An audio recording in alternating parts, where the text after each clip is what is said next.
ஏற்றுக்கொள்ள முடியாது. பிரதானத்துவம் இந்த கூட்டத்துக்கு கூட்டப்பட்டது. ஏன் இவ்வளவு பெரிய ஒரு கன்ஃபியூஷன்? நான் ரொம்ப சிம்பிளான ஒரு கொஸ்டின். அவருக்கு வேற எந்த விதமான ரைட்ஸும் கிடையாது. புதிய தலைமுறை நேயர்களுக்கு வணக்கம். நேர்பட பேசு நிகழ்ச்சிக்கு உங்களை வரவேற்பதில் மகிழ்ச்சி. டெல்லியில நிதி ஆயோக் கூட்டத்தில் முதலமைச்சர் மு க ஸ்டாலின் இன்றைக்கு பங்கெடுத்துக் கொண்டிருந்தார்.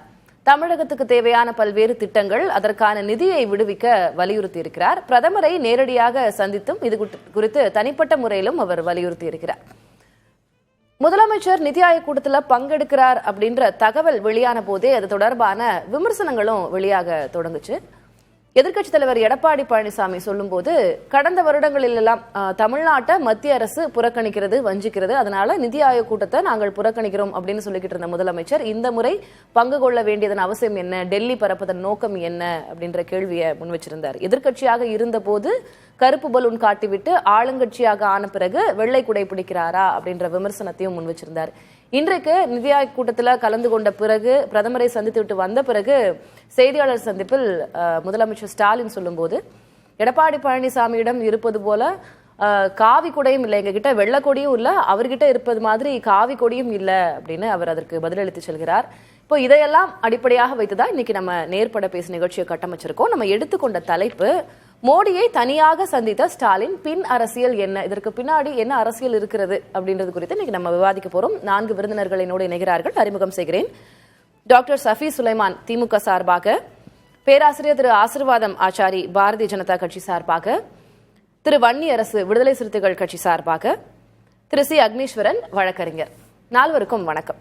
திரு அக்னீஸ்வரன், நான் உங்ககிட்ட இருந்தே தொடங்குறேன். கல்வி நிதி வரல, மத்திய அரசு தமிழகத்திற்கு வேண்டிய பல திட்டத்திற்கு நிதி இன்னும் கொடுக்கல, அதுக்கெல்லாம் நிதி வேண்டும் அப்படின்னு வலியுறுத்துவதற்காக, அதை கேட்கதற்காக டெல்லிக்கு நேரடியாக சென்றிருக்கிறார். இன்றைக்கு நிதி ஆயோக் கூட்டத்தில் கலந்து கொண்டிருக்கிறார். இதுல உள்நோக்கம் என்ன இருக்கு? இந்த சந்திப்புக்கு பின்னாடி என்ன உங்களுக்கு சந்தேகம்? ஏன் எடப்பாடி பழனிசாமி அவர்கள் இதனை விமர்சனம் செய்கிறார்?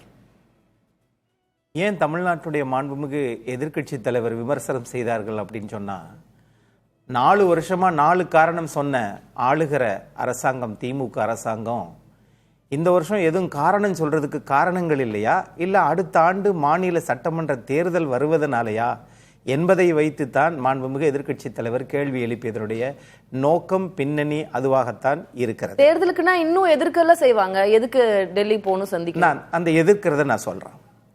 முதல் ஆண்டுல கொரோனாவை காரணம் காட்டினாங்க. 2வது ஆண்டுல கலைஞர் கருணாநிதி அவர்களுக்கு நாங்கள் சிலை வைக்க போகிறோம், அதற்கு உண்டான ஏற்பாடுகள், ஆயத்த பணிகள் நடக்கிறோம். 3வது ஆண்டு நாங்கள் வெளிநாடுகளுக்கு சென்று விட்டோம் முதலீடுகளை ஈர்ப்பதற்காக.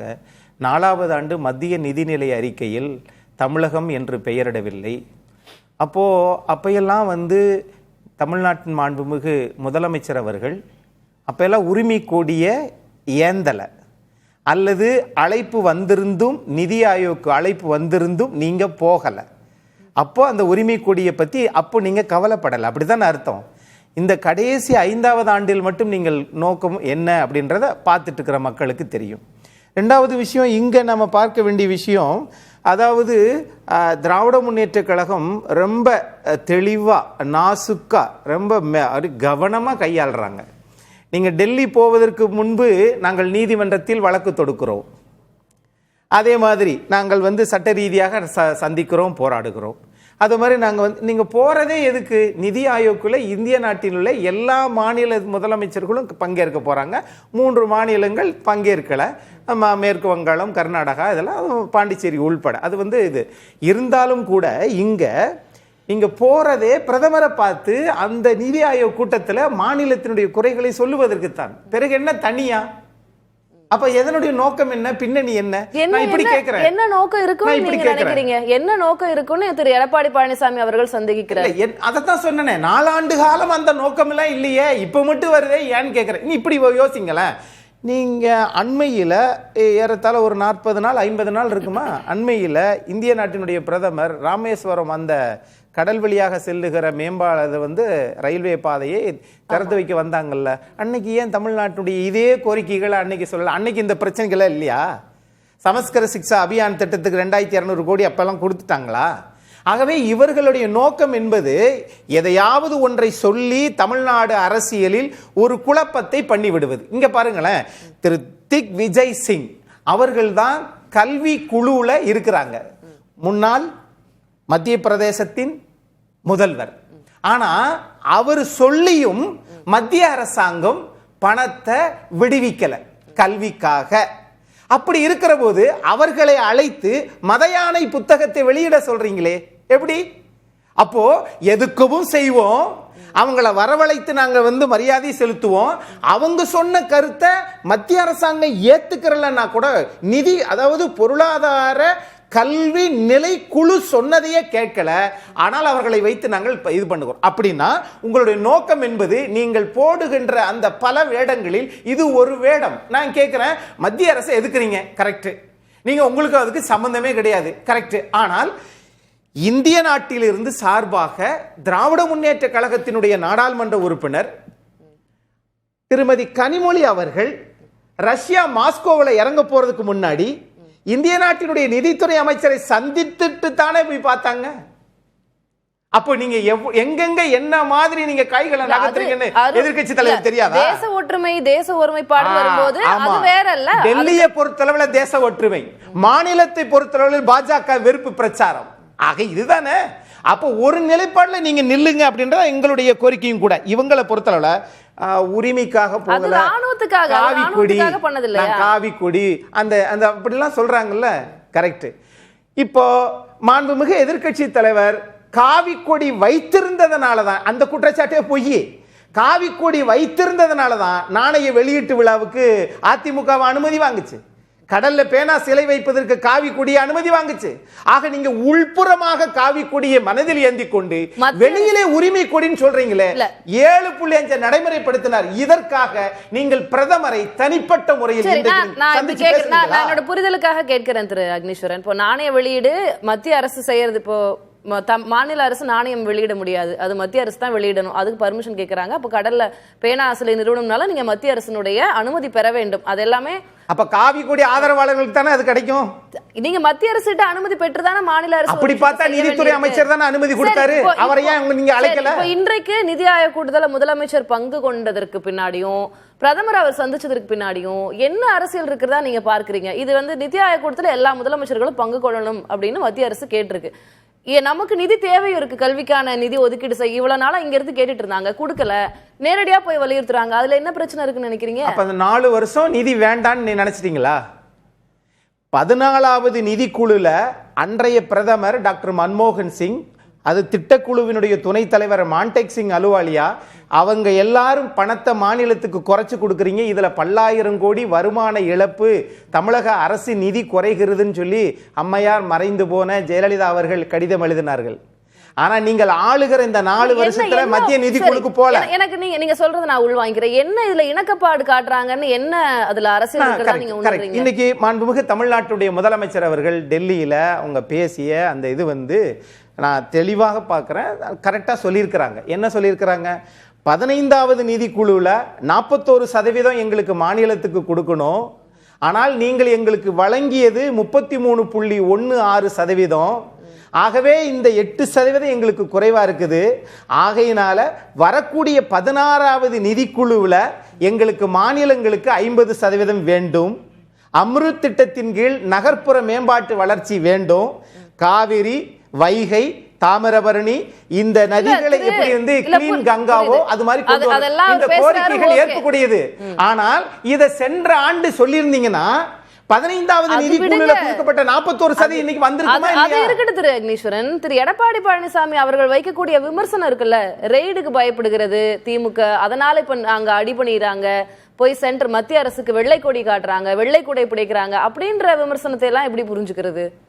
அதுதான் இந்த 4 வருஷம் போகாததனுடைய விளைவு. இந்த வருஷமும் ஏதாவது ஒரு காரணம் ஒண்ணு சொல்லியிருக்கலாமேன்னு கேட்கிறேன். ஏன் சொல்லல அப்படின்னா, இவர்களுக்கு இவங்க ஒரு இருக்குது, இவங்களுடைய தேவைகள். அதான் நீங்க எல்லா மாநில முதலமைச்சரும் ஒரு இடத்துல தானே உட்கார்ந்து பேசுறாங்க. தனிப்பட்ட முறையில் இந்திய நாட்டினுடைய பிரதமர், இப்ப அதே பிரதமர் தான் தமிழ்நாட்டுக்கு ராமேஸ்வரம் விழாவில் என்ன சொன்னாங்க? எவ்வளவு கொடுத்தாலும் புலம்புகிறார்கள் என்று பிரதமர் சொல்லுகிறார். என்ன தனியா பேசியிருப்பாங்க? ஆனா இப்ப என்ன தனியா அப்படி தனியா என்ன பேசியிருப்பாங்க அப்படின்றீங்க? அது பேசியவர்களுக்கு தான் தெரியும், அதனுடைய செயல்பாடுகள் எப்படின்னு தான் புரியும். ஏன்னா நீங்க 50% கேட்டிருக்கீங்களா, 50% கேட்டிருக்கீங்களா, அது எப்படி இருக்கு அப்படின்றத பார்த்து மாநிலத்துக்கு எவ்வளவு கொடுக்கறாங்கன்றத பார்த்துட்டு தான் சொல்ல முடியும். இன்னொரு விஷயம், இங்க கூட்டணியும் நம்மளை விட்டு விலகிவிடக் கூடாது, பாஜகவையும் பகைத்து கொள்ளக்கூடாது. ஆகவே இது போல ஒரு மறைமுக கூட்டணியை திமுக இந்த 4 வருஷமா பின்பற்றிட்டு தான் இருக்குது. இதை மட்டும் சொல்லி முடிச்சிடுறேன். இங்க வந்து தமிழ்நாட்டில் முதலமைச்சரை பார்க்க வந்தவர்கள் பார்த்து நீங்க இந்த மாதிரி கொஞ்சம் பொறுங்க, ஏன்னா திரு சந்திரபாபு நாயுடு அவர்கள் 2018 நம்பிக்கையில்லா தீர்மானம் கொண்டு வந்து விட்டார், அவரை நம்ப முடியாது. பீகாரினுடைய முதலமைச்சர் அவருக்கு தேவையான நிதியை வழங்கிவிட்டாலும் ஒருவேளை ரிவர்ஸ் கியர் போட்டுருவாரு. அந்த மாதிரி இக்கட்டான சூழ்நிலையில் தேவைப்பட்டால் இந்த 22 நாடாளுமன்ற உறுப்பினர்கள் அவர்களுக்கு பயன் தேவைப்பட்டால் திமுக கிட்ட கூட வருவாங்கன்னு சொல்றீங்க. திமுகவும் அப்படித்தான் அழுது புலம்புகிறார்கள் என்ற சொல்லுங்க. இன்னைக்கு இத்தனை வருஷம் போகாம இருந்தீங்க, பணம் மத்திய அரசு கொடுக்காமல இருந்தது. நீங்க நிதி ஆயோக் இது வரைக்கும் போகல, மத்திய அரசு இது வரைக்கும் பணமே கொடுக்கலையா? கொடுத்தாங்கல்ல. அப்ப இந்த தடவை போயிருக்கீங்க, கூட வரணும்ல. அப்ப போன ஆண்டு போயிருந்தா இதை விட இன்னும் கூட வந்திருக்குமே. திரு சஃபி சுலைமான், திரு அக்னீஸ்வரன் வைக்கக்கூடிய நிறைய குற்றச்சாட்டுகள், ஒருவேளை ஒரு சாஃப்ட் அப்ரோச்சை கடைபிடிக்குதா திமுக பாஜக மீது அப்படின்ற அவர் சொல்றாரு. 4 வருஷமா மறைமுகமா ஒரு மாதிரி கூட்டணியில தான் இருக்காங்க. அதிமுக தெளிவான ஓபன் கூட்டணியில இருக்கிறாங்க, அது வேற விஷயம்.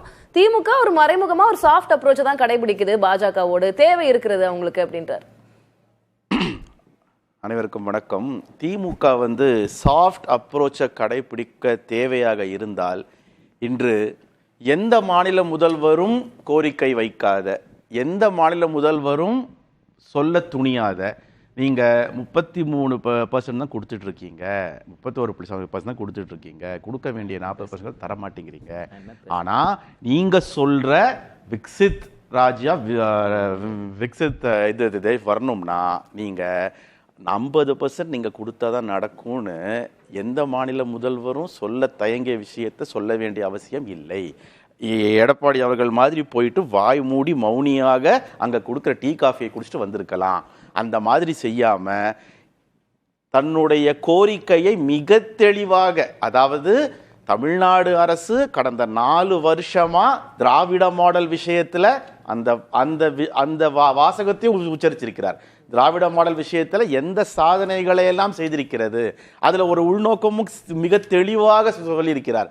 நீங்கள் கொடுக்க வேண்டிய விஷயத்தெல்லாம் கொடுக்காமலே நாங்கள் இவ்வளவு சாதிச்சிருக்கிறோம், இவ்வளவு விஷயத்தை உமன் எம்பவர்மெண்ட்டாக இருந்தாலும், எஜுகேஷனாக இருந்தாலும், இது இங்கே இருக்கிற டெவலப்மெண்ட்டாக இருந்தாலும், எக்கனாமிக்கல் இம்ப்ரூவ்மெண்ட்டாக எதுவாக இருந்தாலுமே தமிழ்நாடு இஸ் அ நம்பர் 1. உங்ககிட்ட டேட்டாஸ் இருக்குது, ஆன் போர்டில் அவர் சொல்றார், உங்ககிட்ட டேட்டாஸ் இருக்குது. ஸோ இந்த விஷயத்தை எல்லாம் Tamil Nadu has done all this things without your proper support. முதலமைச்சர் நேரடியாக போய் சொல்லல அப்படின்னாலும் அதெல்லாம் ஃபேக்ட். இப்போ பட்ஜெட்ல வந்து தமிழ்நாடு புறக்கணிக்கப்பட்டிருக்கு, திட்டங்கள் வரல, அதனால நாங்க நிதி ஆயோக புறக்கணிக்கிறோம், கல்வி நிதி 2200 கோடி ரூபாய் வரல, அதனால மத்திய அரசை எதிர்த்து நாங்க போராடுறோம், தமிழ்நாடு போராடும், தமிழ்நாடு வெல்லும் அப்படின்னு சொல்லிட்டு இருந்தவர் அப்படி இங்கிருந்து போராடி இருந்திருக்கலாம். நிதி ஆயோக்கு இந்த வருஷம் ஏன் போகணும் அப்படிங்கும் போது அது முக்கியத்துவம் வாய்ந்ததா பார்க்கப்படுது. அதையும் தாண்டி பிரதமரிடம் நேரம் கேட்டு பிரதமரை நேரடியா சந்தித்திருக்காரு. நீங்க அதே கூட்டத்துல தான் இருக்காங்க, எல்லா முதலமைச்சர்களோடும் பிரதமர் பேசுகிறார். நேரடியா அவரை சந்திச்சு தனியா போய் சந்திக்க வேண்டியதுன்னு அவசியம் என்ன? அந்த இடத்துல எங்களுக்கு சந்தேகம் இருக்கு அப்படிங்கிறாங்க. உங்களுக்காகட்டும், அக்னீஸ்வரன் அண்ணனுக்காகட்டும், எல்லாருக்கும் நேரடியா ஏன் சந்திக்கிறார்? ராமேஸ்வரம் வந்தாரு, ஏன் போய் பார்க்கல? அப்போ சந்திச்சுக்கலாமே, கேட்டிருக்கலாமே. இது எல்லாத்துக்கும் ஒரே விடை என்னன்னா, தமிழ்நாடு கடந்த 4 வருடமாக புறக்கணிக்கப்பட்டிருக்கிறது. நாங்கள் சொல்ற விஷயம் எதுவுமே உங்க செவிக்கு வந்து சேராமல் இருந்திருக்கிறது. பல முறை நான் உங்களை சந்தித்திருக்கிறேன். உண்மை சொல்ல போனா தமிழ்நாட்டு மேடையிலே கூட இதை நான் சொல்லி காட்டிருக்கிறேன். உங்களை வச்சுக்கிட்டு மேடையில பல முறை கடிதம் எழுதியிருக்கிறேன். அதுக்கு உண்டான ஒழுங்கான ரெஸ்பான்ஸ் இல்லாததுனால தான் நான் இப்போ அந்த national institute of transforming India கூட்டத்துக்கு வந்துட்டு அந்த கூட்டம் வாயிலாக தங்களையும் நேரில் சந்தித்து விட்டு இந்த விஷயங்களெல்லாம் தமிழ்நாடு வஞ்சிக்கப்படுகிறது, இந்த விஷயங்கள் எல்லாம் மாண்புமிகு பிரதமராகிய உங்களுக்கு தெரிந்திருக்கிறதா இல்லையா என்று எனக்கு தெரியவில்லை.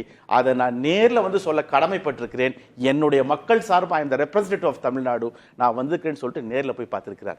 இதுல வந்து தமிழ்நாட்டு மக்களுக்கு இவர் என்ன செய்கிறார் என்று தெரியும். அதே மாதிரி அக்னீஸ்வரன் சொன்னார் இல்லையா, 4 வேடம் போடுறாங்க. அந்த 4 வேடம் போட்டது எடப்பாடி அவர்கள். நான் இங்கிருந்து கர்டனை பார்க்க போறேன்னு சொல்லிட்டு 4 காரு மாறி ஓடி போய் அமித்ஷாட்ட உட்காந்து என்ன பேசிட்டு வந்தாரு சொல்லாம இருந்தாரு பாத்தீங்களா, அதுதான் வேடம்.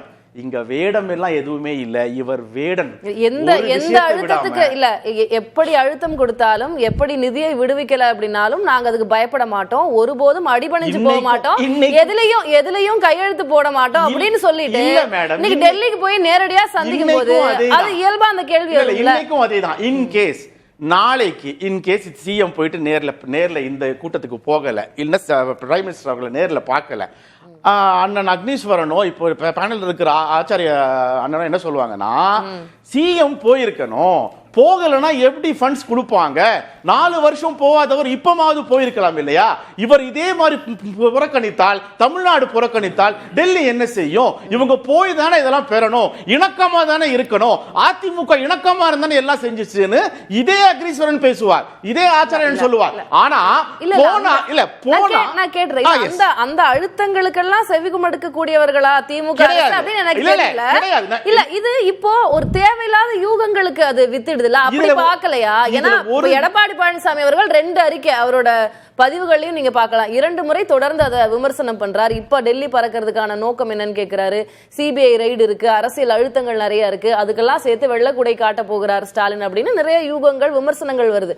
அதுக்கெல்லாம் இடம் கொடுத்த மாதிரி ஆயிரலையா? எடப்பாடி அவர்களுக்கு ஒரு விஷயம் புரியல, அக்னீஸ்வரனுக்கு புரியும் சொல்றேன் நினைக்கிறேன். நான் சொல்றது, அதிமுக ஆட்சியில் 41 கேஸ் போட்டதுக்காக மாண்புமிகு முத்துவேல் கருணாநிதி ஸ்டாலின் அவர்கள் போய் அங்க போய் கேட்க வேண்டிய அவசியம் இல்லை.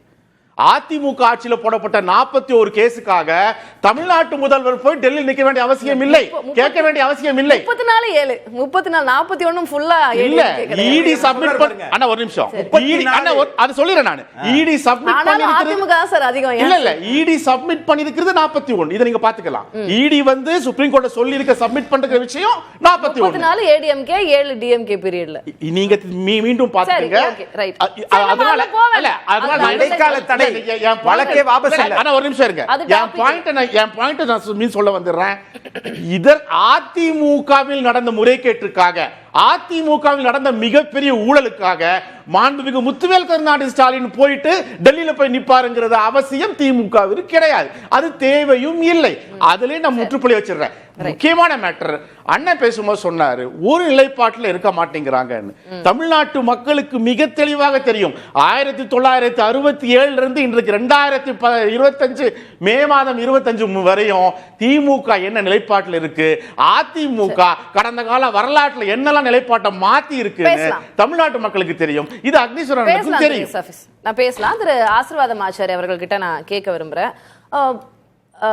பிரதமருடைய அப்பாயின்மெண்ட் அப்படின்றது மற்ற மாநில முதலமைச்சர்கள் கேட்டாலும், ஏன் கூட்டணியில இருக்கிற முக்கிய தலைவர்கள் கேட்டாலுமே பிரதமருடைய பிஎம்ஓ ஆபீஸ்ல அப்பாயின்மெண்ட்ன்றது அவ்வளோ எளிதாக கிடைத்து விடாது. முதலமைச்சர் இன்றைக்கு அப்பாயின்மெண்ட் கேட்டிருக்கிறாரு, பிரதமர் இசைவு கொடுத்திருக்கிறாரு. இருவரும் தனிப்பட்ட முறையில சந்திக்கும் போது இந்த மாதிரி விமர்சனங்களுக்கு அது வித்துடுகிறது. ஒருவேளை பாரதிய ஜனதாவுக்கும் அந்த தேவை இருக்கிறதா, திமுகவை அனுசரிச்சு ஒரு சாஃப்ட் அப்ரோச் கொடுக்க வேண்டிய தேவை இருக்கிறதா அப்படின்ற விமர்சனங்கள், அந்த சந்தேக பார்வையெல்லாம் எழுப்பப்படுது. திரு ஆசீர்வாதம், உங்களுடைய பார்வை. வணக்கம் மேடம். ஆக்சுவலி இது அரசியல் சார்ந்த பதில் சொல்றதுக்கு முன்னாடி இன்னைக்கு நடந்த இந்த கூட்டத்தோடைய முக்கியமான ஒரு சில அம்சங்கள், ஏன்னா நம்ம ஆரம்பத்துல இருந்து இதுக்குரிய அரசியல் நம்ம நண்பர் அக்னீஸ்வரன் ஆரம்பிச்சதுலேயே அரசியல் ரீதியா தான் தன்னோட பாயிண்ட்ஸ் வச்சாரு. அது ஒரு சில பாயிண்ட்ஸ் ஓவர்லாப்பிங்கும் இருக்குது.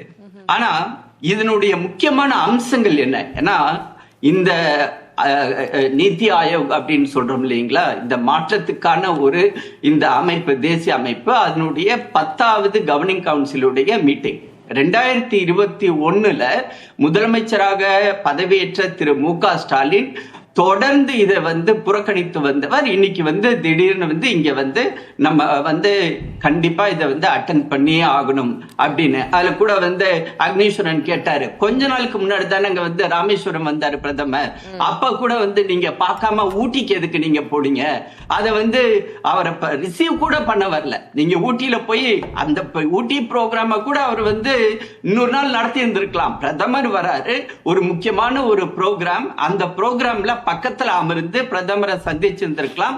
அந்த இதை கூட புறக்கணிச்சுட்டு வந்து நீங்க ஊட்டிக்கு போயிருந்தீங்க. அப்ப வந்து இன்னைக்கு வந்து இங்க நீத்தி ஆயோகோட இந்த மீட்டிங்க்கு நீங்க அட்டென்ட் பண்ணீங்க அப்படின்னு சரியான ஒரு பாயிண்ட தான் நம்மளுடைய வழக்கறிஞர் அக்னீஸ்வரன் கேட்டிருந்தார்.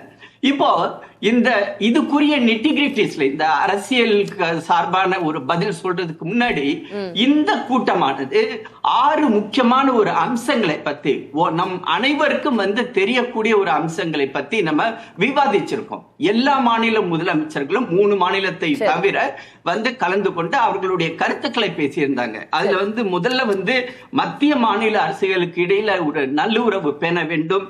அடுத்தது வந்து ஒரு மாநிலத்திலும் இன்னொரு சர்வதேச அந்த டெக்னிகாலிட்டிஸ் அதெல்லாம் புரிகிறது திரு ஆசீர்வாதமாச்சாரி. அது நம்ம செய்திகளையும் நம்ம பார்த்துட்டோம். நீங்க இந்த அரசியலுக்குள்ள வந்துருங்க, நம்ம நீங்க தலைப்பு நோக்கி வந்துருங்க. மேடம், நான் அரசியலுக்குள்ள நான் வரேன். அரசியல் இருந்து நான் இன்னும் நமக்கு நேரம் இருக்குது மேடம், இன்னும் 40 நிமிஷம் இருக்கு. நம்ம அரசியல்வாதிகள் வேற என்ன பேசுற? சரி, இப்போ இந்த இடத்துல நீங்க எடுத்துக்கிட்டீங்கன்னு வச்சுக்கோங்களேன், 4 வருஷம் வந்து அவர் புறக்கணிச்சுட்டு திடீர்னு வந்தது எங்களுக்கும் வந்து ஒரு ஆச்சரியமான விஷயம். நம்மளுடைய சஃபி சுலைமான் பேசினாரு, என்ன சொன்னாரு, அதாவது வந்து நாங்கள் வந்து மத்திய அரசிலிருந்து மாநில அரசுக்கு நிதியை கொடுப்பதே இல்லை அப்படின்றத பத்தியும் அவர் பேசினார். நான் வந்து ஒரே ஒரு டேட்டா பாயிண்ட மட்டும் ஷேர் பண்ணிக்கிறேன். ஏன்னா வந்து திமுகவினர் இதை தொடர்ந்து ஒவ்வொரு இடத்திலும் அவர்கள் சொல்லிக்கொண்டே வருகிறார்கள். அதாவது டிஎம்கே 2021 ஆட்சிக்கு வந்ததுக்கு பிறகு 2,95,000 கோடி ரூபாய்க்குரிய நாங்க டெவல்யூஷனும் அதே மாதிரி மானியமும் நாங்கள் கொடுத்திருக்கிறோம். மோடி அரசு கொடுத்திருக்கிறது.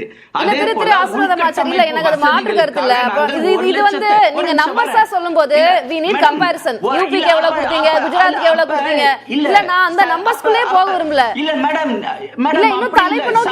சஃபி கேட்டதுக்கு நான் பதில் சொல்லி நானே இன்னொரு கேள்வி கேட்க வேணேன். தலைப்பு நோக்கி நான் எங்க போறது? ஆசீர்வாதம், ஒரே ஒரு கேள்வி, அதுக்கு மட்டும் பதில் சொல்லுங்க. அதுக்கு மட்டும் பதில் சொல்லுங்க. ஜிடிபில வந்த வருவாயில தமிழ்நாட்டுக்கு எவ்வளவு கொடுக்குறீங்க, பீகாருக்கு எவ்வளவு தர்றீங்க, அத மட்டும் சொல்லுங்க பாப்போம். இந்த நம்பர் நீங்க சொல்றீங்க இல்லையா, நானும் நம்பருக்கு வரேன், அத சொல்லுங்க பாப்போம். அப்ப 2,12,000 கோடிக்கு மேல தமிழ்நாட்டுக்கு நீங்க இன்னும் கொடுக்காத, அத பத்தி பேசுவோம், அதையும் பேசுவோம். கொஞ்ச நேரம் நான் சொல்றதையும் காது கொடுத்து கேளுங்க. இப்ப பிரதமர் பேசின முக்கியமான ஒரு சாரி இல்ல நான் போய் பேசலங்க, நான் எதுல போய் பேசணும்? நான் வந்து ஒரு தேசிய கட்சியை வந்து நான் வந்து சொல்றதுக்கு சேர்த்தே பதில் சொல்லலாம். நீங்க 2,12,000 சொல்லல, 2,12,000 கோடி பத்தி பேசுங்க, அதையும் பேசுங்க. ஒரு நிமிஷம் நான் பேசுறதுக்கு எனக்கு என்னுடைய டயத்துல நான் பேசிட்டு இருக்கிறேன். அதாவது மாநில முதலமைச்சர் வந்து ஒரு அருமையான பாயிண்ட் சொன்னாரு. அதாவது கங்கை நதியை வந்து எப்படி நீங்க சுத்தப்படுத்துறீங்களோ அதே மாதிரி காவிரி, வைகை, தாமிரபரணியை வந்து சுத்தப்படுத்துங்க அப்படின்னு கேட்டாரு. அருமையான ஒரு பாயிண்ட். ஏன்னா இவங்க வந்து மத்திய அரசுடைய திட்டங்கள் எல்லாமே சரியான திட்டங்கள் அல்ல அப்படின்னு சொல்லிட்டு இன்னைக்கு அதே 3 நதிகளை வந்து சுத்தப்படுத்தி கொடுங்க அப்படின்னு கேட்டிருக்காரு. கண்டிப்பா அது வந்து பரிசீலனை செய்யப்படும். நீங்க கொஞ்சம் காது கொடுங்க. இப்ப நான் நேரடியா ஒரு கேள்வி கேட்டேன். என்னன்னா, திமுக ஒரு சாஃப்ட் கார்னர், ஒரு சாஃப்ட் அப்ரோச் வச்சிருக்குதா மத்திய அரசு நோக்கி அப்படின்ற கேள்வியை நான் திரு சஃபி அவர்களுக்கு முன் வச்சேன். நான் உங்ககிட்ட கேட்டது திரு அக்னி வச்ச அதே கேள்விதான். பாரதிய ஜனதாவுக்கும் மத்திய அரசுக்கும் திமுக தேவைப்படுகிறது, அதனால ஒரு சாஃப்ட் அப்ரோச்சா அவங்களும் வைக்கிறாங்க அப்படின்னு சொல்றாரு. அதுக்கான நேரடியான பதில் நீங்க கொடுத்துருங்க. நம்ம மற்ற எல்லா டெக்னிகாலிட்டிஸ் நம்ம பேசலாம், அதுக்கு இன்னும் நிறைய நேரம் இருக்கு. நீங்க இதுக்கான பதில் சொல்லுங்க.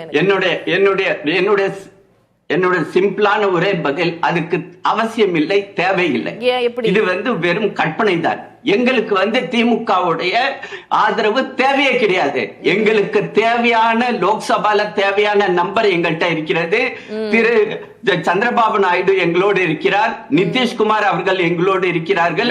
ஆக மொத்தம் இதில் எந்த ஒரு பிரச்சனையும் இல்லை. ஒரு வருடம் அவருக்கு உடம்பு சரியில்லை சார், அதனால அவர் வரல. அது ஆக மொத்தம் ஒரு வருடம் ஆல்ரெடி முடிந்து விட்டது. ஆக எங்களுக்கு திமுகவுடைய ஆதரவு தேவையில்லை. நாங்கள் எதிர்க்கிறோம். எங்களுடைய முதல் எதிரியே திமுக தான். Please hear me out. எதுக்கு அந்த கேள்வி வைக்கிறேன் அப்படின்னா, உங்க கூட்டணியில இருக்கிற எதிர்க்கட்சி தலைவர் இங்க எடப்பாடி பழனிசாமி சொல்கிறார், வெள்ளை குடை காட்டுகிறார் ஸ்டாலின், இணக்கமா போறதுக்கு முயற்சிக்கிறார் அப்படின்ற இந்த விமர்சனங்கள்லாம் வரும்போது அதற்கு ஏன் இடம் கொடுக்கணும்? பாரதிய ஜனதா நிராகரிச்சிருக்கலாம். இன்னைக்கு பிஎம்ஏ ஆபீஸ்ல இருந்து நேரம் கொடுக்காம இருந்திருக்கலாம், முதலமைச்சரை தனிப்பட்ட முறையில சந்திக்காம இருந்திருக்கலாம், நிதி ஆயோக்ல எல்லாத்தையும் சேர்ந்து சந்திச்சிருப்பா ஒன்னாவே சந்திச்சிருந்திருக்கலாம். அந்த தனிப்பட்ட சந்திப்பு அப்படிங்கும் போது அந்த கேள்வி வருது. மேடம், அதாவது இந்த சந்திப்பு எங்க நடந்துச்சுன்னு உங்களுக்கு தெரியுமா? பாரத் மண்டபத்துல எந்த இடத்துல இந்த நீத்தி ஆயோகுடைய ப்ரோக்ராம் நடந்துச்சோ அந்த இடத்துலயே நடந்த ஒரு மீட்டிங். அந்த மீட்டிங்ல பக்கத்துல கைய பிடிச்சிட்டு சந்திரபாபு நாயுடு நின்றுட்டு இருந்தாரு. இது 1-to-1 மீட்டிங் கிடையாது. சவுத் பிளாக்ல நடக்கல இந்த மீட்டிங். அந்த மீட்டிங்ல இடையில நடந்த இன்டர்வெல்ல எல்லா முதலமைச்சர்களையும் அவர் பார்த்து பேசிக்கிட்டு இருந்தாரு. ஜார்க்கண்டோடைய முதலமைச்சரையும் பார்த்து, அவர் சொரேன் அவரையும் பார்த்து பேசிக்கிட்டு இருந்தாரு. ஆக இது 1-to-1 மீட்டிங் கிடையாது. அத புறக்கணிச்சு இதாவது 1-to-1 மீட்டிங். இந்த டைம் கேட்டாங்க, அந்த டைம் கொடுக்கப்பட்டது அப்படிங்கிறது தவறான ஒரு அணுகுமுறை. அது மாதிரி நடக்கவே இல்லை. ஒரே ஒரு கிளாரிபிகேஷன் அதை நான் செஞ்சாகணும். ஏன்னா மீண்டும் மீண்டும் இது கட்டமைக்கப்படுது. 4 முறை திமுக அல்லது முதல்வர் புறக்கணித்தார் சொல்றதே தவறு. 4 முறையெல்லாம் புறக்கணிக்கவில்லை. முதல் முறை அவங்களே ஒப்புக்கொள்கிறாங்க. அது கோவிட் டைம்ல போக வேண்டிய அவசியம் இல்லைங்கிறது நமக்கு எல்லாருக்குமே தெரியும். 2வது முறை கலைஞருடைய நினைவு நாள் ஆகஸ்ட் 7. அது எல்லாருக்கும் நினைவு இருக்கும்னு நினைக்கிறேன். அதுக்கு என்னால் வர முடியாதுங்கிற ஒரு விஷயத்த சொன்னாரு. தமிழ்நாடு அரசு சார்பா என்னுடைய நிதியமைச்சர் வருவார்னு சொன்னாங்க. அப்போ இருந்த நிதியமைச்சர் மேல அவங்களுக்கு என்ன பிரச்சனைன்னு தெரியல, வேணான்னு சொன்னாங்க. 3வது முறை அவர் ஸ்பெயினுக்கும் ஜப்பான் சென்று இருந்தார், அதனால வரல. இதுல புறக்கணிப்பு என்பது ஒரே முறை, அதுக்கு சென்ற முறை மிக தெளிவாக சொல்லப்பட்டது. பட்ஜெட்ல தமிழ்நாடுங்கிற பெயர் கூட இல்ல, தமிழ்நாடுங்கிற ஒரு வாசகம் கூட பட்ஜெட்ல இல்ல. அப்போ நாங்க நேஷனல் இன்ஸ்டிடியூட் ஆஃப் டிரான்ஸ்ஃபார்மிங் இந்தியால நாங்க என்னதை செய்ய போறோம்னு நாங்க கேட்டோம். பட் இன்னைக்கு நீங்க எப்போ கல்வியில கைய வச்சீங்களோ, பள்ளி கல்வியில எப்போ கைய வச்சீங்களோ அப்போ இதுக்கான தேவை அவசியம் வருகிறது. திரு வன்னியர் பல்வேறு விமர்சனங்களுக்கு வித்திட்டு இருக்கு. திரு ஆசீர்வாதம் அவர்கள் சொல்லும்போது திமுகவோட தேவையெல்லாம் இங்க இல்ல, பாரதிய ஜனதா அப்படி எல்லாம் இல்ல. ஆனா திரு அக்னி சொல்கிறாரு 2 பேருமே ஒரு அண்டர்ஸ்டாண்டிங்ல இருக்காங்க, 4 வருடமா ஒரு மறைமுகமான கூட்டணியா நடத்திக்கிட்டு இருக்காங்க என்கிற அளவுக்கு அவர் விமர்சனத்தை முன்வைக்கிறார். அதுக்காக தான் இன்றைக்கு அடுத்து எலெக்ஷன் வரப்போகுது, அதனால ஒரு சாஃப்ட் அப்ரோச் தான் டீல் பண்ணுவாங்க திமுக அப்படின்னு சொல்றாரு. அவர் பாஜகவை சேர்ந்தவர், ஒரு அதிமுக ஆதரவாளர். 2 பேரும் பேசி ஏதாவது ஒரு முடிவு எடுத்து அதை சொல்லட்டும். அவர் அப்ரோச் பண்ண சாஃப்டா இல்லையா அப்படிங்கிறது அவங்க 2 பேரும், அதுக்குள்ள நான் போகல. நான் இந்த கூட்டம் குறித்து நான் பேச விரும்புகிறேன். இப்போ மரியாதைக்குரிய காங்கிரஸினுடைய முன்னணி தலைவர்கள் ஒருத்தர் ஜெயராம் ரமேஷ் அவர்கள் சொல்லும்பொழுது இன்னைக்கு பேசியிருக்கிறாரு. இது ஆயோக்கல்ல, நிதி ஆயோக்குள்ள நிதி ஆயோக்யா அப்படின்னு சொல்லியிருக்கிறாரு. அதாவது விக்சித் பாரத் குறித்து பேசுவதற்காக நிதி ஆயோக் நடத்தப்படுகிறது. தங்கள் செயல்பாடுகள் மூலம் சமூக அமைதியை சீர்குலைப்பவர்களால் என்ன வளர்ச்சியை கொடுக்க முடியும்? பாராளுமன்றம், நீதிமன்றம், பல்கலைக்கழகங்கள், ஊடகங்கள் மற்றும் அரசியலமைப்புகளை சீர்குலைப்பவர்கள் என்ன வளர்ச்சியை தருவார்கள்? பொருளாதார ஏற்றத்தாழ்வு குறிப்பிட்ட சிலரிடம் வளம் குவிந்து கிடப்பதை குறித்து இவர்கள் என்ன பதில் சொல்வார்கள் சொல்லி ஜெயராம் ரமேஷ் மோடி அவர்களுக்கு, பாஜக அவர்களுக்கு கேள்வி எழுப்பியிருக்கிறார். இதுதான் விடுதலை சிறுத்தைகளுடைய பார்வை.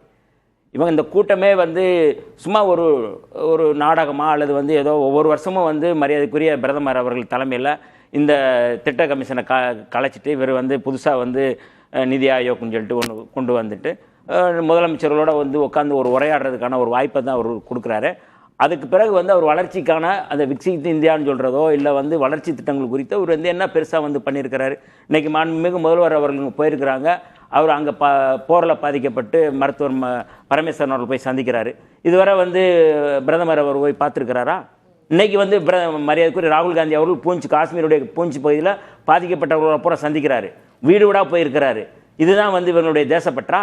இவர் அரபு நாடுகளில் ரத்து பண்ணிட்டு நேராக எங்கே போனார்? பீகாருக்கு தான் போகிறாரு. பீகார் தேர்தல் முக்கியம். அப்ப பீகார் தேர்தலில் கவனம் செலுத்துறாரு. இதனால நிதிஷ்குமார் அவர்கள் இதை புறக்கணிக்கிறார். இது வந்து உடம்பு சரியில்லாம இல்ல, இது வந்து முழுக்க முழுக்க அவர் வந்து இதை எதிர்க்கிறாரு. கூட்டணியில இருக்கிற நிதிஷ்குமாரே புறக்கணிக்கும் போது இவ்வளவு எதிர்நிலைப்பாடுல இருக்கக்கூடிய தமிழ்நாட்டு முதலமைச்சர் ஏன் புறக்கணிக்க கூடாது? நிதிஷ்குமார் அவர்கள் வந்து பீகாருடைய தேர்தல் ஒட்டி அதை வந்து பண்றாரு. நெருங்கி நம்ம வந்து எப்படி அதை பண்றது அப்படிங்கிற அடிப்படையில் அதை பண்றாரு. இப்ப வந்து நமக்கு வந்து இப்போ மாண்புமிகு முதல்வர் அவர்கள் கேளுங்க என்னன்னா, ஏற்கனவே பாரதிய ஜனதா கட்சி அதிமுக கூட்டணி அமைச்சிட்டாங்க. நீங்க யூகங்களுக்கு நான் சொல்றேன், இப்ப இவர் போய் கூட்டணி வைக்க போறாரா? என்னுடைய கேள்வி எதுவுமே இல்லை. சரி, நீ டாஸ்மாக் தொடர்பா வந்து பேரம் பேசணும் அப்படின்னா டாஸ்மாக் தொடர்பா நீங்க வந்து கோர்ட் வந்து கடுமையா உச்சநீதிமன்றம் மரியாதைக்குரிய BR கவாய் வந்து இதுவரை வந்து அமலாக்கத்துறை இப்படி மோசம் யாரும் கண்டிச்சதில்லை, நேர்மையற்ற துறைன்றாரு. நீங்க வந்து எல்லை மீறி நடக்குது. இதை விட அமலாக்கத்துறை களைச்சிட்டு போயிடலாம் மோடி. அவருடைய அரசியல் சதி திட்டத்தை நடைமுறைப்படுத்துவதற்கான ஒரு கூலிப்படை தான் வந்து அமலாக்கத்துறைன்னு சொல்லி உச்சநீதிமன்றமே சொல்லுது. அப்ப இந்த அடிப்படையில் ஒரு அமலாக்கத்துறை எதுக்கு நடத்துறீங்க? அப்ப டாஸ்மாக்கு நாங்க போகல. இப்போ ரெண்டாவது வந்து நீங்கள் வந்து தேசிய கல்விக் கொள்கையை நீங்கள் நடைமுறைப்படுத்தினாதான் வந்து நாங்கள் வந்து பணம் கொடுப்போம் சொல்லி உயர்நீதிமன்றத்தில் இவங்க வந்து அபிடவிட் தாக்கல் பண்ணுறாங்க மத்திய அரசு சார்பாக. ஆனால் வந்து முதல்வர் அவர்கள் இன்னைக்கு தெளிவாக சொல்லிட்டாரு, அங்கேயே டெல்லியிலேயே வெளிப்படையாக சொல்லிட்டாரு, நான் இது குறித்து தான் பேசியிருக்கிறேன், எங்களுக்கு வந்து நிதியை கொடுங்க, நாங்கள் தேசிய கல்விக் கொள்கையில் நாங்கள் கையெழுத்து போட முடியாதுன்னு அப்படின்னு சொல்லிட்டாரு. இப்போ வேற என்ன பேச போகிறாங்க? நீங்கள் வந்து ஒரு கூட்டணி அமைக்கணும், தேர்தல் வருது அப்படின்னா கூட்டணி அமைக்கணும். ஏற்கனவே ஒரு கூட்டணி முடிச்சிட்டாங்க. இப்போ அதிமுக பாஜக இருக்கிற கூட்டத்தில் திமுக போய் சேரப்போதா? அதுக்கு வாய்ப்பு இல்லை. அப்ப என்ன காரணம்? இந்த மாதிரி வரிசையாக எந்தவித நெருக்கடியும் இல்ல, எந்த அழுத்தமும் இல்ல, அதுக்கப்புறம் பாரதிய ஜனதாவை மென்மையா கையாள வேண்டிய எந்த ஒரு அவசியமும் இல்ல. அதனை தாண்டி இன்றைக்கு முதலமைச்சர் பங்கு கொண்டதன் நோக்கம் என்ன? இல்ல, இது மென்மை இல்ல, அது தெளிவா பேசியிருக்கிறார். தெளிவா அவருடைய உரை வந்து வெளிப்படையா இருக்குது. இந்த மாதிரி வந்து முழுக்க வந்து என்னென்ன உரிமைகள் தேவைப்படுது நிதி காரணங்களுக்காக இன்னைக்கு அவர் பேசுனதுல ரொம்ப முக்கியம். அவரே சொல்றாரு, ஒவ்வொரு முறையும் கூட்டாட்சி தத்துவத்தை பாதுகாப்பதற்கு வழக்கு போட்டுதான் நாங்க வந்து அதை மீட்டெடுக்க வேண்டுமா? இதை விட வந்து நீங்க அழுத்தமா வந்து நெத்தியில் அடிச்சது மாதிரி யாரும் சொல்ல முடியாது. நான் அங்கேயே பேசுறாரு, ஏங்க நாங்க வழக்கு போட்டு தான் உங்ககிட்ட வாங்கணுமா? வழக்கு போட்டு பெற வேண்டிய நிலை அங்க உரை தான் முக்கியம். நீங்க உரை வந்து அவர் சாஃப்டா பேசியிருக்கிறாரா, அவரை வந்து கூல் பண்ணி பேசுறாரா, அப்படி எதுவும் அது இருக்கா? பேச வேண்டிய பேச்ச நெருப்பு மாதிரி பேசியிருக்கிறாரு. உரை வந்து கரெக்டா இருந்திருக்கு. அப்ப நீங்க அது குறித்து என்ன இதுவரை வந்து இதுக்கு முன்னாடி 2021 மரியாதைக்குரிய எடப்பாடி பழனிசாமி அவர்கள் பிப்ரவரி 20 வந்து இதே நிதி ஆயோக்ல அவர் பேசியிருக்கிறாரு. அந்த பேச்சுல வந்து கங்கை குறித்து பேசுறாரு, வைகை குறித்து பேசியிருக்கிறாரு, காவிரி இது நம்முடைய தாமிரபரணி குறித்து பேசியிருக்கிறாரு. அது வேணும் சொல்லி பேசுறாரு. 2021 அவர் பேசினார்ல, கூட்டணியில தானே இருந்தாங்க. என்னத்தை வந்து இவங்க நிதியை கழட்டி கொடுத்துட்டாங்க பாஜக? என்ன அதுல ஃபண்டை கொடுத்துருக்காங்க? வெட்டி கூட்டம். இந்த கூட்டம் முழுக்க பிரதமர்களை வச்சுக்கிட்டு இன்னைக்கு வந்து அந்த இருங்க நான் சொல்லி முடிச்சிடறேன். அவருடைய வந்த நீங்க வந்து கொஞ்சம் இருங்க, நீங்க என்ன வேணாலும் சொல்லுங்க. இதெல்லாம் நீங்க என்கிட்ட பேசிட்டு இருக்காதீங்க. என் கருத்தை நான் சொல்றேன், என் கருத்தை சொல்றேங்க. என்னங்க நான் கேட்ட கேள்வி நீங்க பதில் சொல்லுங்க. 2021 எடப்பாடி பழனிசாமி பேசுறாருல, ஏங்க வெட்டி கூட்டம் ஏன்னா உங்களுக்கு கோவம் வருது, எங்களுக்கு நிதியை கொடுங்கன்னா நீங்க பேச மாட்டீங்க. கேட்டு சொல்லுங்க. நான் ரைட், உங்களுக்கு கோவம் வரும் ஏன்னா நீங்க பாஜக கூட்டம் வெட்டி கூட்டமா உங்களுக்கு. நான் கேட்ட கேள்விக்கு பதில் சொல்லுங்க. திரு ஆசீர்வாதம் ஒரு நொடி போறங்க. அவர் பேசி முடிச்சிட்டு சரி வெட்டி கூட்டம் அப்படின்னு சொல்ற அந்த வார்த்தையை வந்து அவாய்ட் பண்ணிருக்கலாம் தான். இல்ல தயவு செய்து ஏன் சொல்றேன், பயனில்லாத கூட்டம் சொல்றீங்க நீங்க. அதுதான் கூட்டம் ஏன்னு சொல்லுங்க. நான் மரியாதைக்குரிய எடப்பாடி பழனிசாமி அவர்கள் 2021 பிப்ரவரி 20 பேசும்போது என்னென்ன கோரிக்கை வச்சாருன்னு சொல்லி நான் சொல்றேன். அந்த கோரிக்கை நிறைவேற்றிட்டாரா? அப்ப வெட்டியா இல்லையா? நிறைவேற்றி இருந்தீங்கன்னா பயனுள்ளது. அப்ப பயனற்ற ஏங்க நீங்க ஒரு நாடு நீங்க வந்து முழுக்க இப்ப நடக்கிற இந்த ஆபரேஷன் சிந்தூர்ல நடந்த இந்த ஆபரேஷன்ங்கிறது முழுமையாக தோல்வி அடைஞ்சிருக்கு அப்படிங்கறத இல்ல நம்ம அப்படி போக இல்லங்க. அதனாலதான் நல்லெண்ணெய் தூதுக்குழு எல்லா நாடுகளுக்கும் அனுப்புறாரு. நான் வந்து இந்த கருத்தை வந்து வலிமையா சொல்றேன். அவங்க வந்து என்ன வேணாலும் சொல்லட்டும், தேச விரோதி கூட சொல்லட்டும். ஆனால் மரியாதைக்குரிய ஜெய்சங்கர் அவர்கள் சொல்றாங்க, பாகிஸ்தான் மீது நாங்க போர் தொடுக்கிறதுக்கு முன்னாடி நாங்க பாகிஸ்தான் தகவல் சொல்லிட்டோம் சொன்னாங்க. அப்ப யாரு தேச விரோதி? என்னுடைய கருத்து என்னன்னா, இது முழுக்க இன்னைக்கு நடந்தது வந்து நிதி ஆயோக் அப்படிங்கிறது வந்து ஒன்னும் பயனற்ற ஒரு கூட்டமாக தான் நான் பார்க்கிறேன். இந்த பயனற்ற கூட்டத்துல மாண்புமிகு முதல்வர் அவர்கள் தன்னுடைய கருத்தை வந்து மாநிலத்தின் கருத்தை வலிமையா சொல்லியிருக்கிறாரு அப்படிங்கறது மட்டும் இதுல நான் பேசலாம். பாக்குறேன். நம்ம தொடர்ந்து பேசுறது திரு அக்னீஸ்வரன், திரு வன்னியரசு அவர்கள் சொல்றது அப்படின்றது இப்போ இடி கேஸை பொறுத்த வரைக்கும் ஒரு வலிமையான நிலையில தான் இருக்கிறது. திமுக ஒரு டெம்பரரி ஸ்டே வாங்கியிருக்கிறாங்க, அதுல எந்த அழுத்தமும் இல்லை. சமக்கர சிக்ஷால வந்து கையெழுத்து போட போறது இல்லை, தொடர்ந்து அதுக்கும் எதிர்த்து குரல் கொடுக்க தான் போறாங்க. இதுல சிஎம் கிட்ட கேட்கும்போது அவர் சொல்லிட்டார், நாங்க வெள்ள கொடையும் காட்டல, எதிர்க்கட்சி தலைவர் எடப்பாடி பழனிசாமி அவர்கள்கிட்ட இருக்கிற மாதிரி காவி கொடியும் எங்கிட்ட இல்ல அப்படின்னு சொல்லிட்டாரு. எந்த நெருக்கடியும் இல்ல, எந்த அழுத்தமும் இல்ல. அதுக்கப்புறம் போய் நீங்க இதுல மறைமுகமா அவங்க கூட்டணியா இருக்காங்க, மறைமுகமா இணக்கப்பாடா இருக்காங்க அப்படின்லாம் சொல்றதுல என்ன அர்த்தம் இருக்கு? நான் இது வெள்ளை கொடையா, காவி கொடையா, புளு கொடையா அதெல்லாம் எனக்கு தேவை கிடையாது. தமிழ்நாட்டில் முன்னாள் முதலமைச்சர் 7.5 நடைமுறைப்படுத்தினார். தமிழ்நாட்டுடைய முன்னாள் முதலமைச்சர் 4,68,00,000 தான் கடன் வாங்கினார். ஆனால் நீங்கள் 9,4 லட்சம் கோடி கடன் வாங்கியிருக்கிறீங்க. மத்திய அரசு பணம் தரலன்னு சொல்லிக்கிறீங்க. எல்லாவரையும் முன்னாள் முதலமைச்சர் எடப்பாடி சொத்து வரியை உயர்த்தலை, மின்சார கட்டணத்தை உயர்த்தலை. நீங்க வரியையும் உயர்த்திக்கிறீங்க, கடனையும் நிறைய வாங்கிக்கிறீங்க. இது செயல்படுகிற முதலமைச்சர் யார் என்பதுதான் இன்னைக்கு மக்கள்கிட்ட மிகப்பெரிய திராவிட முன்னேற்ற கழகம் மேல ஒரு அதிருப்தி இருக்குது. அந்த பார்வை தான். அதோட நான் நிப்பாட்டிக்கிறேன். இந்த கொடையெல்லாம் மாறி அதுக்குள்ள நான் பதில் சொல்லலை.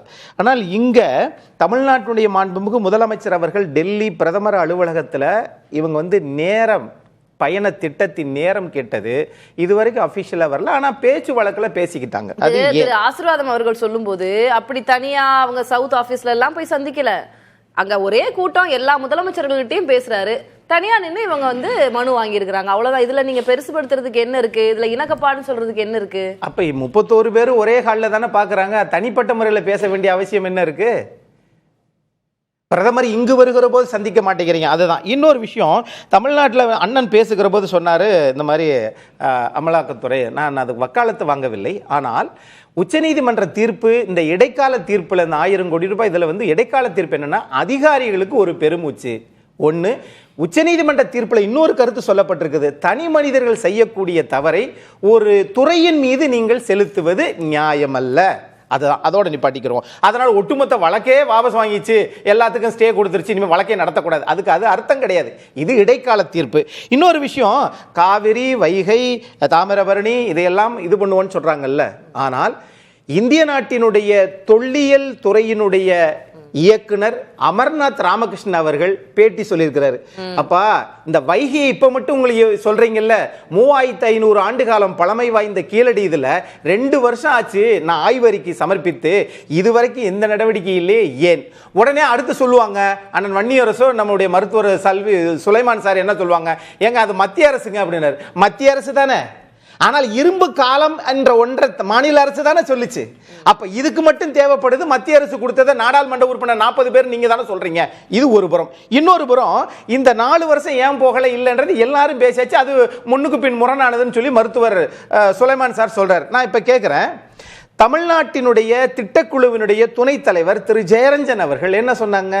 ஏங்க, மத்திய இந்த நிதி ஆயோக் இது ஒன்றிய அரசுடைய நிதி ஒன்றுத்துக்கு பிரயோஜனமாகாதுங்க, அது என்ன போனா அப்படித்தானே சொன்னாங்க. இப்ப மட்டும் எப்படி அது பிரயோஜனமா மாறிடுச்சு உங்களுக்கு? எப்படி? இது ஒண்ணு. இது மாதிரி இது முடிச்சு, தமிழ்நாடு போராடும், இதோட முடிச்சுக்க, தமிழ்நாடு போராடும், தமிழ்நாடு வெல்லும். ஆனால் இது வார்த்தை வாசகம்தான். ஆனால் தமிழ்நாடு அரசு போக்குவரத்து கழகம், தமிழ்நாடு அரசு விரைவு போக்குவரத்து கழகம், அதுல தமிழ்நாடு தூக்கி அப்படி பண்ணிட்டாங்க. என்ன மிச்சப்படுத்துறீங்க? அண்ணா முதல் ரவுண்டில் இந்த நாணயம் வெளியீட்டை பற்றி ஒரு விஷயம் சொன்னார். இந்த ரவுண்டில் அகழ்வாராய்ச்சியை பற்றி ஒரு விஷயம் சொன்னார். இது ரெண்டுமே தலைப்புக்கு வந்துருங்க. அப்படி ஆமாம், இது ரெண்டுமே ஒன்றிய அரசு சார்ந்த விஷயம். அது கிளாரிஃபை பண்ணிட்டேன்.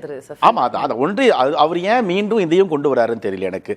ஏன்னா எதையெல்லாம் நித்தி ஆயோக் இதெல்லாம் ஒரு பயன்பெறாத கூட்டம் அப்படின்னு திட்டக்குழு தலைவர் சொல்றாரு. அப்புறம் நித்தி ஆயோக்ல போய் அதுல பங்கு பெறுவானேன்னு வலியுறுத்துவானேன்னு அப்படின்னு கேட்கிறாரு. அதுல தானே போகணும்.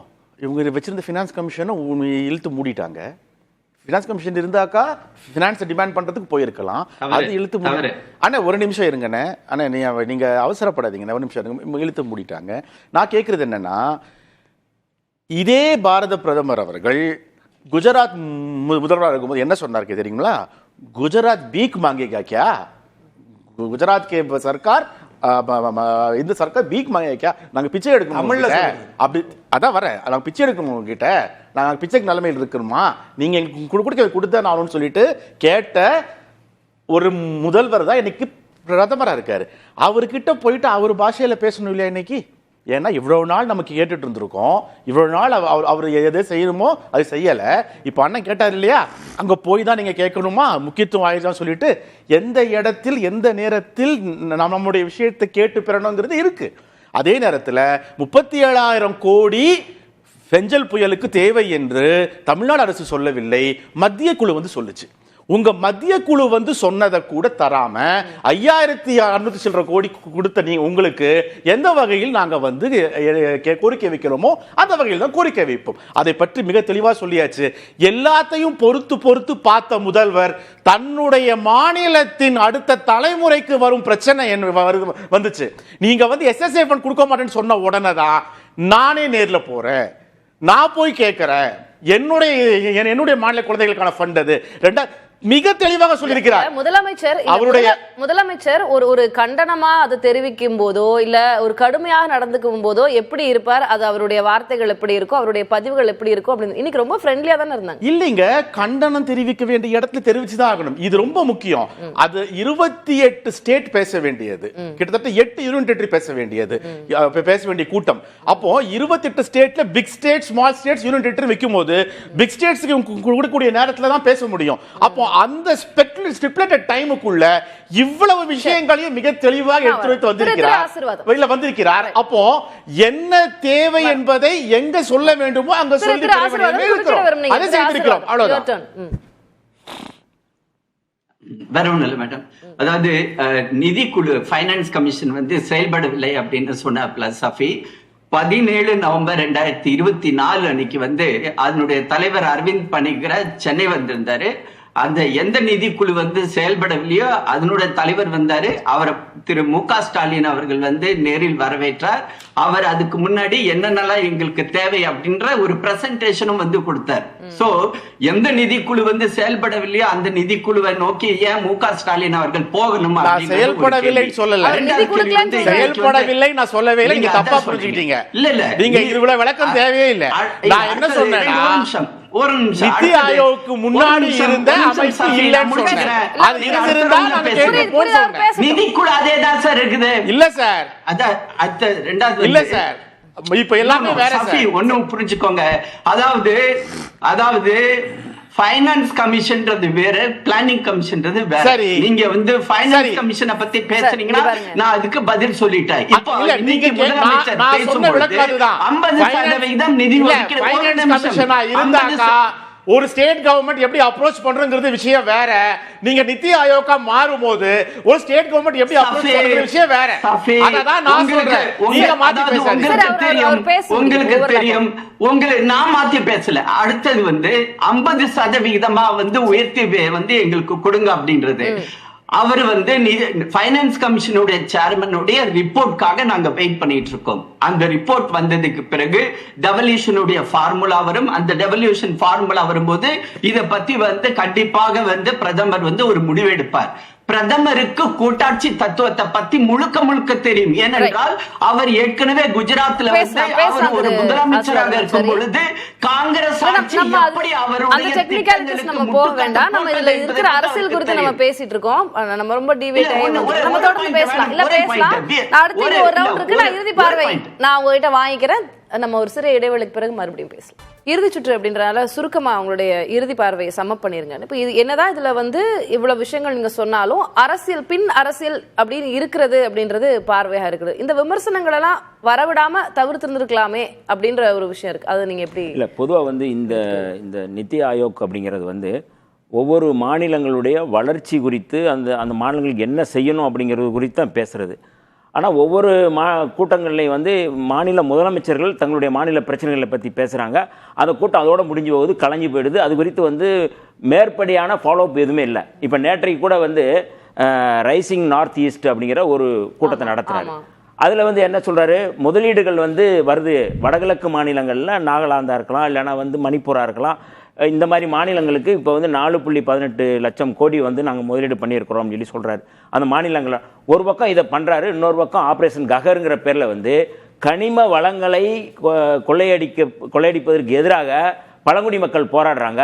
அந்த பழங்குடி மக்களை வந்து மாவோயிஸ்டுங்கிற பேர்ல வந்து சுட்டுக் கொள்றாங்க. நக்சல் ஃப்ரீ இந்தியா நக்சல் வேற, பழங்குடி மக்களை நேரடியா பழங்குடி மக்களை சுட்டுக் கொள்றாங்க. என்ன சொல்கிறார்களோ அத நம்ம இல்ல, அதாவது இல்ல, அது அரசு சொல்றது நம்ம சொல்றது வேற, மக்கள் சொல்றத நாங்க கேக்குறோம். அந்த பகுதியில இருந்து மக்கள் எங்கிட்ட பேசுறாங்கல்ல.